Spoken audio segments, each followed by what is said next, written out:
Makanan yang sangat bagus untuk meningkatkan kesuburan yaitu makanan yang kaya akan antioksidan, makanan yang kaya akan antiinflamasi, dan pastinya harus cukup juga dengan protein, serat. Pokoknya harus mengikuti gizi seimbang. Contoh makanannya yang kaya akan gizi seimbang, contoh ya, mulai dari karbohidrat harus ada. Jadi teman-teman jangan melakukan diet yang sama sekali tidak ada karbohidratnya. Nah contohnya tetap harus mengandung nasi, atau kentang, atau ubi, singkong, roti, dan sebagainya. Lalu harus juga cukup dengan protein. Nah protein itu ada dua jenis, ada protein hewani dan protein nabati. Contohnya daging ayam tanpa kulit, telur, kemudian tahu, tempe, kacang-kacangan, dan sebagainya.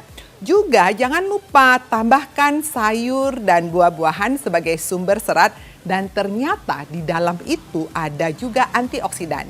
Kita tahu bahwa antioksidan itu sangat bagus sekali untuk ikut meningkatkan kesuburan. Dan pastinya jangan lupa dengan antiinflamasi. Antiinflamasi banyak di mana? Selain di antioksidan tadi, banyak pada lemak-lemak yang baik. Contohnya omega 3 itu merupakan salah satu antiinflamasi yang bisa digunakan. Nah, pertanyaannya omega 3 ada di mana?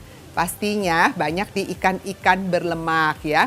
Contohnya kalau untuk orang Indonesia cukup ikan kembung, itu juga sangat kaya akan omega 3. Juga banyak juga pada minyak-minyak canola, minyak olive ya. Kemudian ada juga pada coklat ya, kemudian pada alpukat dan sebagainya. Oleh karena itu jangan lupa untuk selalu makan secara beraneka ragam. Makanan yang sangat bisa ikut mempunyai andil untuk menyebabkan terjadinya keguguran. Sebetulnya sangat individual sekali, tergantung dari reaksi yang ditimbulkan pada tubuh seseorang. Meskipun pada beberapa penelitian dikatakan yang pasti adalah risiko infeksi. Jadi, makanan-makanan yang tidak matang. Contohnya makanan-makanan yang tidak matang atau makanan yang mentah. Sering sekali kita lihat adanya seafood yang mentah atau daging-daging yang setengah matang atau telur yang setengah matang. Nah, itu sebaiknya dihindari karena ikut meningkatkan risiko terjadinya infeksi dari toksoplasmosis, listeria, dan kawan-kawannya yang akan ikut juga meningkatkan risiko terjadinya keguguran. Faktor yang kedua dari makanan adalah faktor-faktor yang memicu terjadinya reaksi alergi. Ya, kadang-kadang ada orang yang tidak cocok dengan nutrisi yang mengandung gluten.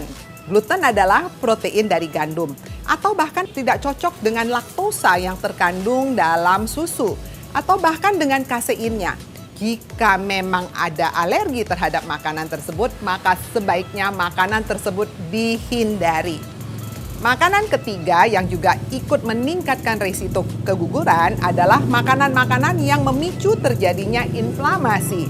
Contohnya, sering sekali kita konsumsi makanan yang digoreng ya, hampir setiap hari itu juga bisa ikut meningkatkan risiko dari keguguran karena ikut meningkatkan reaksi inflamasi.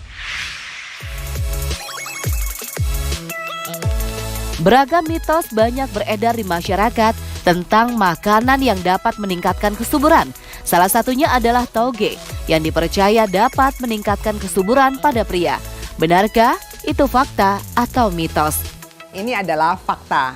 Mengapa bisa terjadi seperti itu? Toge adalah salah satu bahan makanan sumber dalam bentuk kecambah. Kita tahu bahwa makanan sumber kecambah sangat kaya akan vitamin E. Dan vitamin E merupakan salah satu antioksidan yang sangat baik untuk ikut meningkatkan kesuburan. Sebetulnya bukan hanya pada laki-laki saja, pada wanita juga sangat bermanfaat. Tidak hanya sebagai rutinitas di pagi hari, saat ini mengonsumsi kopi sudah menjadi bagian dari gaya hidup bagi sebagian orang. Namun mitosnya, mengonsumsi kopi justru dapat menurunkan resiko kesuburan pada wanita. Benarkah itu fakta atau mitos? Ini adalah mitos. Pertanyaannya kok bisa ya? Tidak semua wanita itu bisa menjadi kurang subur dengan mengkonsumsi kopi. Namun bisa saja terjadi terutama pada mereka yang sensitif terhadap kafein. Oleh karena itu, jika ternyata Anda sensitif terhadap kafein, alangkah baiknya Anda batasin sumber-sumber kafein. Salah satunya adalah dari kopi. Selain kopi juga ada pada teh, coklat maupun soda. Lalu pertanyaannya, berapa banyak kopi yang boleh dikonsumsi? Jumlah yang dianjurkan kurang dari 1 cangkir atau sama dengan 1 cangkir per hari. Fakta mitos selanjutnya, mengonsumsi daun singkong dapat membantu meningkatkan kesuburan pada wanita. Benarkah itu fakta atau mitos? Fakta. Mengapa bisa seperti itu? Daun singkong kaya akan asam folat. Jadi asam folat itu adalah salah satu materi yang dibutuhkan oleh tubuh kita, zat gizi yang dibutuhkan tubuh kita untuk ikut meningkatkan kesuburan. Dan ternyata asam folat itu banyak sekali terdapat pada daun-daunan yang warnanya hijau ya. Selain daun singkong, contohnya pada bayam, pada kangkung maupun pada daun katuk. Bagi Anda pasangan yang sedang menjalankan program untuk memiliki keturunan, yuk simak tips dari Dr. Ida berikut ini. Ada beberapa tips yang bisa kita sampaikan buat pasangan muda yang ingin segera mempunyai momongan. 1, yang pastinya lakukan gaya hidup sehat.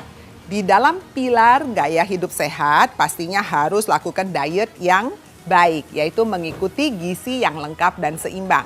Lalu jangan lupa, jangan mager. Lakukan aktivitas fisik secara teratur dan terukur. Kemudian lakukan pola hidup yang sehat, istirahat harus cukup, jangan minum alkohol, jangan tidur malam-malam, dan juga jangan stres, jangan merokok, hindari polusi, kurangin kemungkinan terjadinya polusi. Saya Dr. Ida Gunawan, Master Science Spesialis Gizi Klinik Konsultan untuk hidup sehat.